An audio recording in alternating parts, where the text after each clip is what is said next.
Bonjour à tous les rôlistes, c'est Poulpi et bienvenue pour un nouveau RPG Day 2020, donc une nouvelle vidéo avec deux thèmes par jour jusqu'à ce que je rattrape mon retard. Donc aujourd'hui on va parler du repos et des bannières et on va commencer tout de suite avec la notion de repos. Euh, je pourrais bien sûr vous parler du repos du point de vue des personnages, surtout que les deux dernières éditions de Donjons et Dragons, donc la quatrième et la cinquième, ont vraiment axé leur gameplay sur cette notion de repos, en séparant d'ailleurs d'un côté les repos courts et les repos longs, une notion qui apparaît d'ailleurs dans 13e âge. Je pourrais du coup vous reparler de ce sublime jeu, mais non. Là, j'ai envie du coup de parler un petit peu du repos au niveau des joueurs. Il faut savoir parfois mettre en pause notre loisir. On a un peu...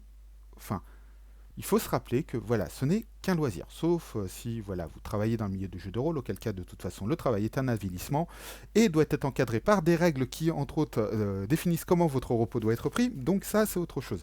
Mais du coup, dans le cadre de notre loisir, il arrive parfois que on ne veuille pas se reposer, on ne veuille pas prendre de comment dire de pause dans notre loisir. Ça peut venir de tout plein de raisons.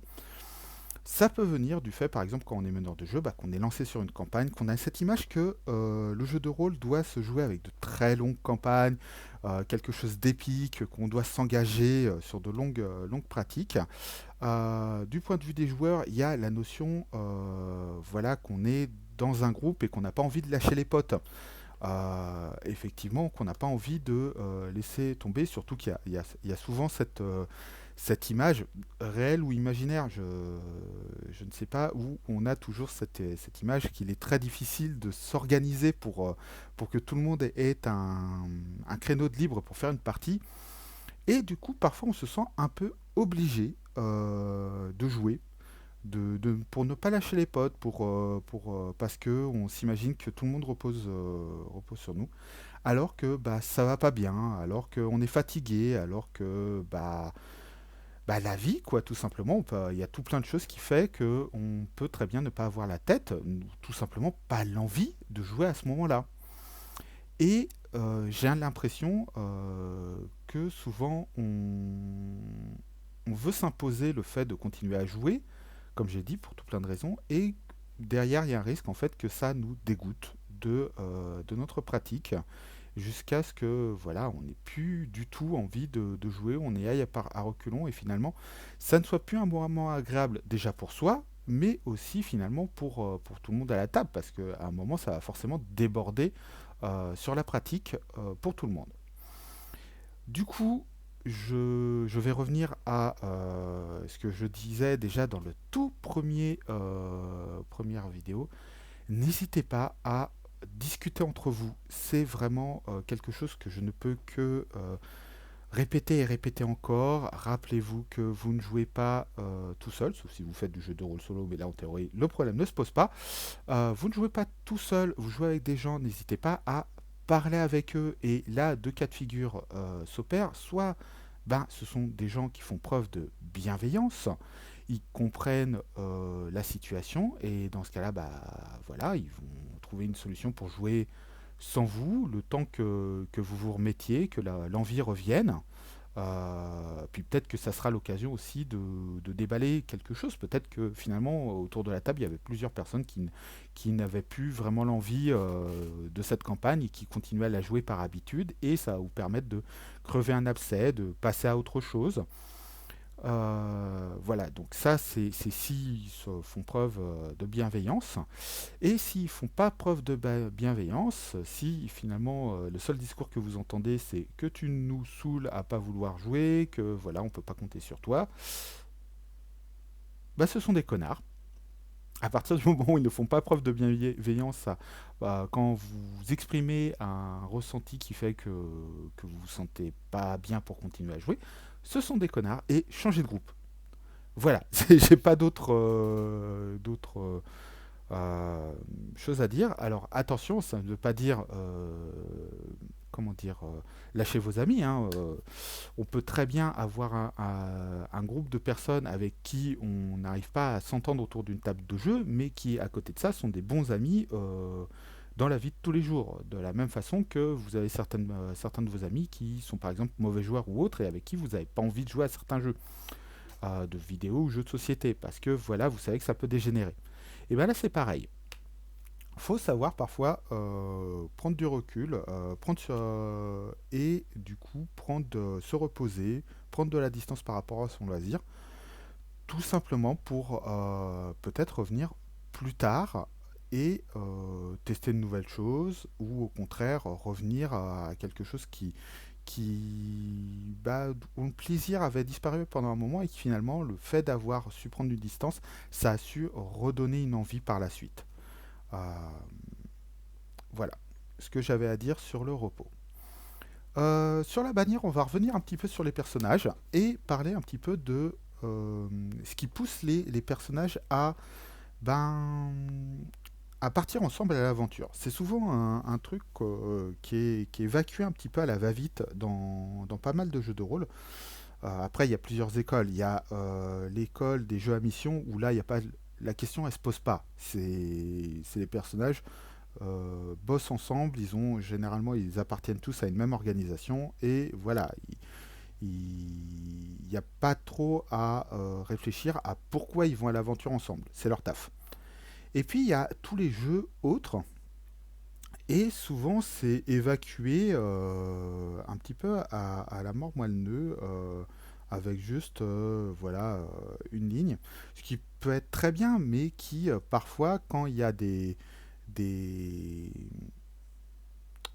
tensions qui peuvent monter dans le groupe, on voit pas, ou des différents objectifs qui vont apparaître dans le groupe, ça devient difficile d'expliquer de façon cohérente pourquoi un groupe avec des objectifs aussi différents va continuer à partir à l'aventure ensemble. Donc on peut soit voilà poser un petit mouchoir dessus et puis c'est très bien et puis voilà finalement, on part du principe que tout le monde est là autour de la table pour jouer ensemble et malgré le fait que deux personnages aient en théorie des objectifs antagonistes vont continuer à bosser ensemble. Ou sinon, on peut commencer à réfléchir, à se donner, à chercher des idées pour souder le groupe. Et là-dessus, pour moi, faut pas hésiter à aller voir de ce que font les jeux qu'on dit motorisés par l'Apocalypse, comme Apocalypse World, Mask, Monster of the Week, Urban Shadow, parce que ils prennent du. La plupart de ces jeux-là, en fait, créent des triangles de relations entre personnages. Ça veut dire que sur la feuille de personnage des jeux motorisés par l'Apocalypse, il y a souvent des lignes qui indiquent, voilà, choisissez un autre joueur et choisissez une relation qui vous lie à cet autre joueur. Ça peut être très bateau, tel que c'est un membre de la famille, un cousin, comment dire, un frère, c'est votre père, c'est votre mère. Ça peut être un ami de la famille, ça peut être quelqu'un que vous avez rencontré à l'école, ça peut être voilà, un ami d'enfance. Et du coup, le fait d'avoir des triangles, ça fait que ben, votre personnage il n'est pas lié à à un seul autre PJ, ce qui fait que s'il y a un moment X de la campagne, il y a un personnage qui meurt, tout d'un coup, le personnage qui n'était lié que à lui, tel que par exemple le mari et la femme, le frère et la sœur, se retrouve sans vraiment de raison à continuer à l'aventure avec les autres. Là, le fait de créer des triangles de relations, ça va permettre comment dire, de s'assurer qu'il y ait toujours, même en cas d'accident, souvent au moins un lien qui existe toujours dans le groupe qui justifie que le personnage reste avec les autres. Et un truc qui était intéressant dans le jeu de rôle Mask New Generation, qui est donc Mask une nouvelle génération, qui est justement un de ces jeux PBTA, c'est de créer aussi des triangles entre un personnage et deux PNJ. Et de s'assurer qu'un même PNJ soit lié pareil à deux personnes, à deux PJ. Ça va créer en fait tout un ensemble, un réseau de relations entre personnages joueurs et PNJ qui va généralement déjà justifier le fait que le groupe va être ensemble et derrière vous donner très facilement des idées pour faire apparaître ces PNJ, rebondir sur les idées des joueurs et alimenter en fait de façon organique la partie. D'ailleurs, c'est bien simple dans Mask, il n'y a pas en théorie de véritable scénario défini à l'avance. C'est tout va se jouer sur la trame très globale que le meneur de jeu a décidé, à savoir s'il y a une invasion extraterrestre, si on est plutôt sur une guerre de territoire et tout ça, et à côté sur les relations entre les personnages des joueurs ont avec ces PNJ. Mais je m'égare. Voilà. Donc n'hésitez pas à créer des triangles de relations entre vos PJ et avec certains PNJ de manière à ce que voilà, tout le monde soit sur la même page, y compris dans les jeux qui ne donnent pas euh, dès le départ en fait des jeux à mission où les personnages n'ont pas de raison au départ d'appartenir à un même groupe.